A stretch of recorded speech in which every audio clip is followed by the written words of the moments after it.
So what are we making today? We are gonna make pancetta, an Italian cured ham, which costs so much money. So I saw this lovely piece of pork belly, and I thought, well, I was gonna make crispy pork, but I thought it looks too good. I might as well make a pancetta. Okay. So nice, look, nice and meaty. That'll be cured ham in a couple of weeks. So let's get started. So first of all, we need some nitrates. Okay. And this is a plant we're going to use. It's like a pepper plant. So just going to cut that off. And this is like a bit like a minty, peppery, basil tasting, and we use this to cook, wild meats, like wild bird and rats and stuff like that, wild chickens. But this is a nitrate you need, okay? You can use any leafy green, and then you don't have to use preserving salts, okay? So we have a nice slab of pork, okay, and what I'm going to use today. We're going to use my Alaskan camp knife, okay, made in the USA. It's actually made in Alaska when I was into my bushcraft stuff. Haven't used it before because I was a knife collector, but let's see how it cuts. So I cut it in half. So, oh, very sharp. Look at that. Went through like butter.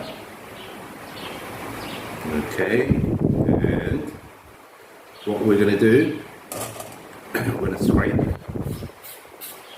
the pork, fat.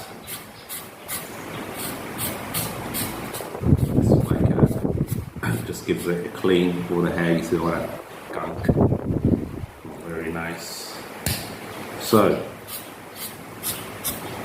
you scrape the pork fat. We're going to leave it on there for the pancetta, so that it can cure and it'll retain its shape, and then we can cut it off later because you don't want to eat the fat because it'll be too hard. Anyway, I thought I'd give it a go. This is a lovely piece of pork. Get some tissue, bite it off. Very sharp knife. I could trim the fat off. Trim it off. Yeah. Just trim it off.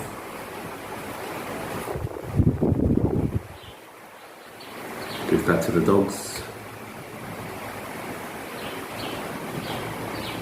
Just clean it up.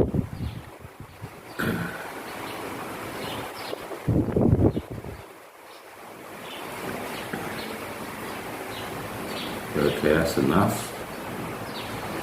We'll take that fat off, we'll leave that on there because I like it fatty. Gives it flavour, right? Okay, I'm going to make the mix now, so back in a minute. Right, so we need to make our curing salts, so I put like two.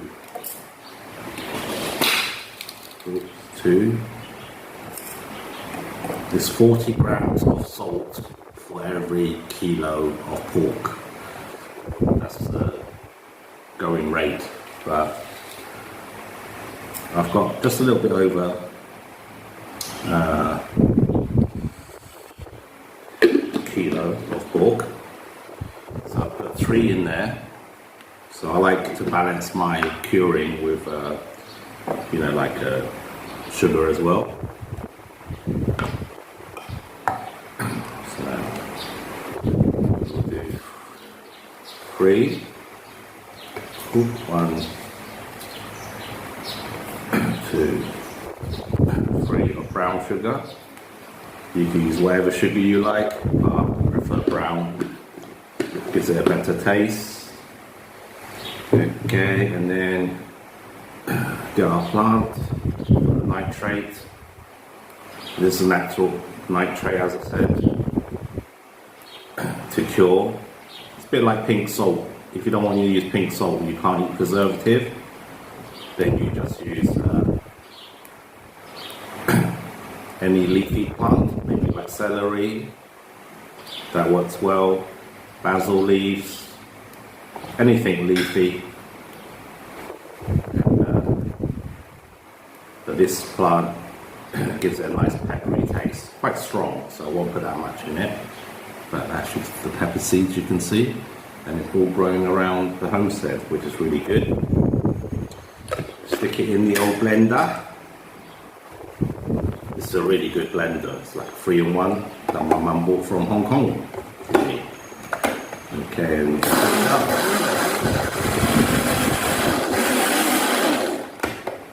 A little shake.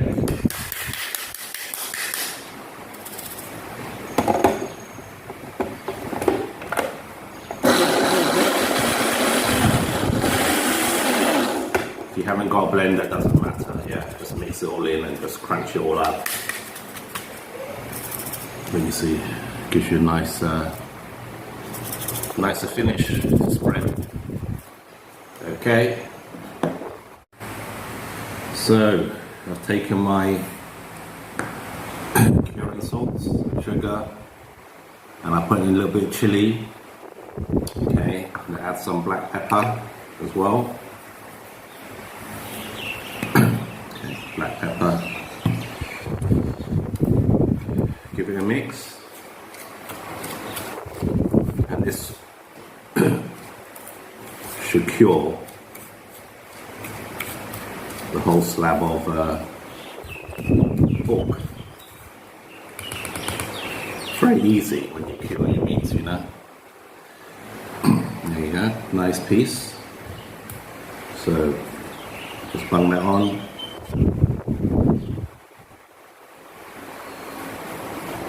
Spread it. Probably don't need that much. Don't worry, you can always bottle this and save it for another curing day. So do the top. Do the sides. Give it a good rub into the meat. You know, when you buy it, it's so expensive. Just for a few slices are like £4 or £5. So why not make it? So give a good coat. Feel the salt and sugar dissolving into the meat. That's what you want. Oops. Try not to waste it. The other side.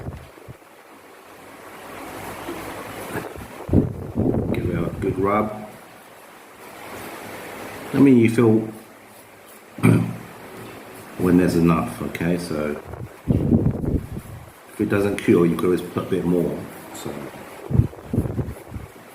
it's just getting it started.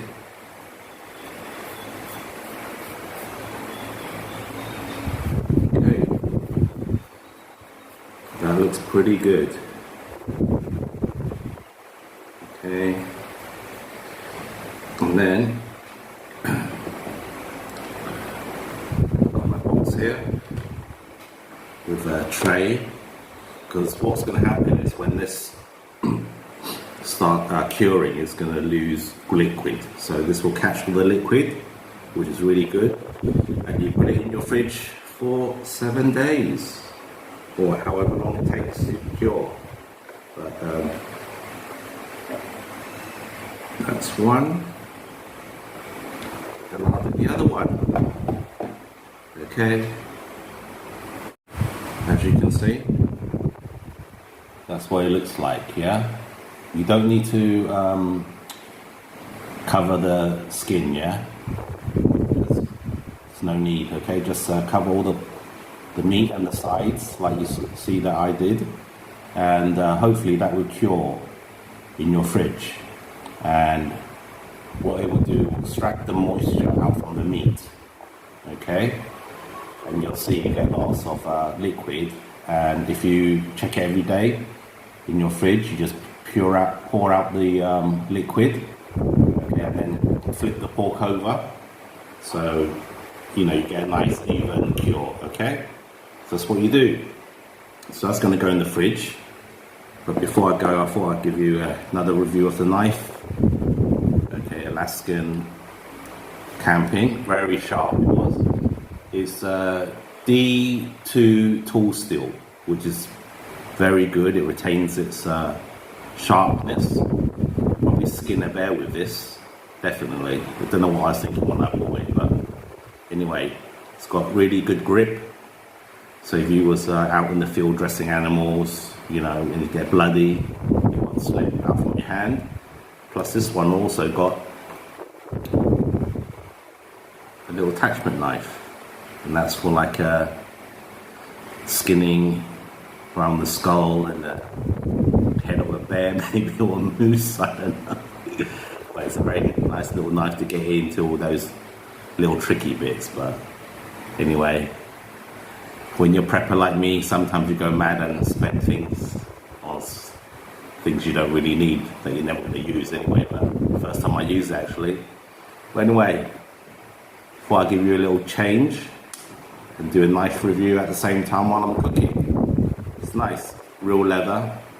It smells really good. I've had this knife over maybe 10 years now in a cupboard somewhere, but anyway. Hope you have a lovely day, and we'll come back in 7 days to see how this is done. Okay, catch you later. So this is a pancetta. It's been in the fridge for nearly a week and a half, and I rinsed everything off, all the spices and salt. I add some new ones now. That is like paprika, sugar, salt, a little bit, black pepper, to try to preserve it again. So I've taken it out and I'm drying it with a fan. Okay, so get the meat a bit less wet, to lose a bit more weight. As you can see, it's quite springy, so still water in it, but hopefully I'm gonna dry out for 24 hours or maybe 40 hours, 2 days, and then stick it back in the fridge to cure for another 3 weeks. Okay, looks good. Bye bye. So as you can see, the pancetta has been dried for 2 days now, and it's soft to the touch. So what I'm going to do, I'm going to wrap it in baking paper and then put it in the fridge for a couple of months maybe, and see how it turns out. Okay, so it's going to go in the fridge for maybe a month or 2 until it firms up. So that's the next curing stage. Okay, so I wrapped it all up in paper, baking paper, or you can use newspaper or whatever you want, really. Anyhow, I've written the date on it, so it's the 4th today, 11th, 24, pancetta. I'm going to put this in the fridge because it's hot in Thailand. You can't keep it outside here because it's really hot. So put it into the fridge to cure and be back maybe a couple of months. Okay, hope you enjoyed the video. Thank you. Bye bye.